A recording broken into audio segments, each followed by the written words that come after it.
Kuule, ma ostsin endale mõned lambad. Kus sa neid karjatama hakkad? Karjatama, hull oled või? Need on ilu pärast, tea pai teha. Lammas tahab süüa ka. Kuule, sul on talu juures võssa kasvanud rannaniit. Kutsu suguvõsa kokku ja tee talgud.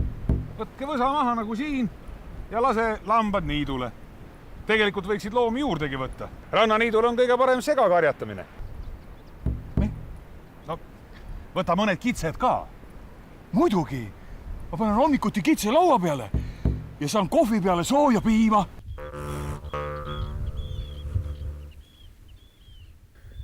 Eesti rannaniidud on tekkinud merest tõusnud maale. Nendel aladel pole varem taimestikku olnud. Siin tuleb hakkama saada nii üleujutuste, jää, tormide, tugeva päikesekiirguse kui ka välja uhutud vetikatega. Rannaniite iseloomustab vööndilisus. Merele lähemad alad on tihti üle ujutatud. Siin kasvavad liigid on soolalembesed ja teistsugustel muldadel nad ei saakski hakkama. Rannaniidud on eriliselt seoses oma mitmekesise rikkaliku linnustiku poolest. Samuti on taimestik siin ja oluline ka inimesele.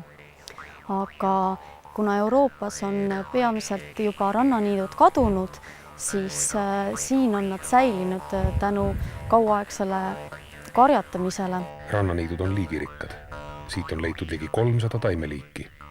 Kui majandamine lakkab, siis võsastuvad rannaniidud kiiresti. Kui on kinni kasvanud, siis tuleks võsa arvendada.